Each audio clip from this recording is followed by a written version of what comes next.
All right, so I did not watch Bellator 204 last night. I was out and about enjoying myself, just trying to unwind and relax. But my gosh, I missed the knockout. Probably the best knockout of Bellator this year. Probably missed the best knockout of Bellator this year. I finally got a chance to get to it and watch the fight. Ricky Bandejas went out there and KO'd. They called it a TKO, but them shots were so clean, I'ma upgrade it. Baby, let me upgrade you. Seriously, let me upgrade you to KO. He KO'd James Gallagher. Mr. Gallagher, who fights out of SBG, SBG, with Conor McGregor, the low balls, that whole camp. The only thing I can say about that is, man, this guy probably never should be dropping down in weight.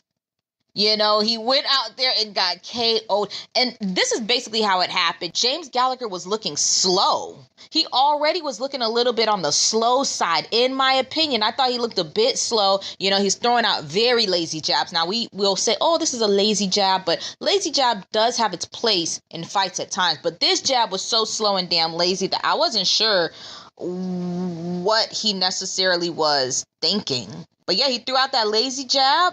And then Bandejas basically, he just threw out a feint. He kind of threw out a little feint, shot a little jab, and then came straight with a straight right, split the guard, cracked the guy right over the chin.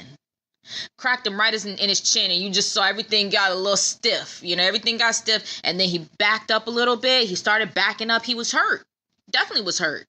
Actually, it knocked him to the ground when he got up. That's when he started backing up. He was hurt. He started backing up to the fence, and Bandejas just jumped in and did a sort of leaping front leg side kick to the chin. He did a leaping front leg side kick to the guy's chin.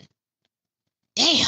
Ooh, I thought that this was a spectacular performance. Definitely would be performance of the night type of performance. And then, it knocked the guy to the ground, knocked James Gallagher down to the ground. And it basically, at that point, that's where the TKO came in, because he just started raining down shots on him just to kind of get him out of there.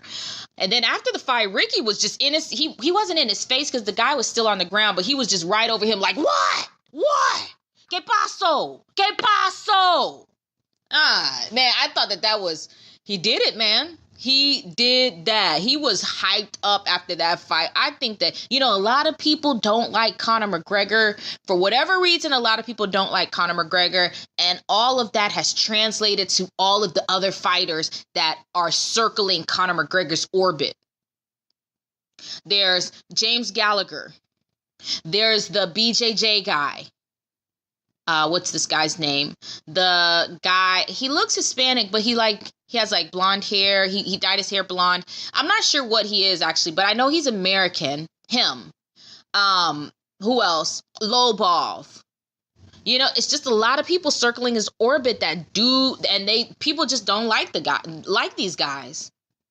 James Gallagher, he felt the brunt of it, man. Everybody was on Twitter just kind of coming for the guy, man. F that guy, this guy, sucks. Just a bunch of little Twitter texts about, people being gassed up, people being hype trains. I do think that James Gallagher might have been a bit of a hype train, in my opinion, but he was winning. He really was winning. But that mouthpiece and the whole thing, it was so Conor McGregor-like.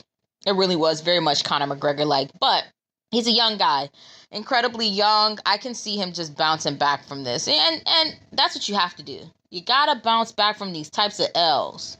An L doesn't come to people whenever you get a loss, whenever you have to take a bad KO loss like that. What are you gonna do? What are you gonna do? It's like, hey, it's humble pie.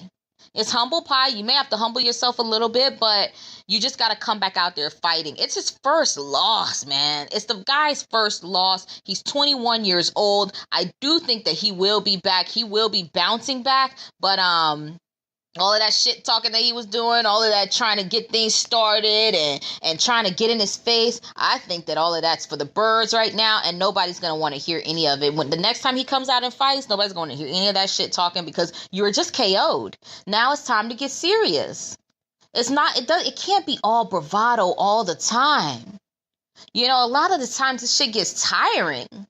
Just watching a person with the bravado all the freaking time, it's just like, it gets exhausting. That's all I'll say. It definitely gets exhausting. But Bandejas went out there and served the guy a serious piece of humble pie. That's all I can say. He got to eat that humble pie, and it's got crow in it. It's crow humble pie. That's the flavor, crow. The brand is humble. The flavor is crow, and you got to eat it because you just took that L.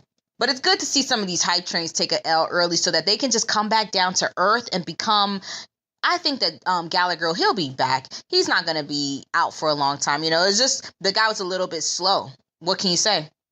All right. So, yeah, like I said, the guy's young. He'll bounce back. You know, he might have to go back up to featherweight at the moment and just continue to get his wins there. But draining yourself and sucking yourself down to that low weight class is probably not the best for you. Obviously, you can't take a shot down there. You can't take a clean shot to the chin, but you know, it is what it is. The young guy took a L. He's eating that humble pie, and we'll see him back. See what happens. Is he Ngannou or is he Conor McGregor? It's time to find out. Let me know your thoughts in the comment section. Hit the like button, hit the subscribe button, and tell a friend to tell a friend.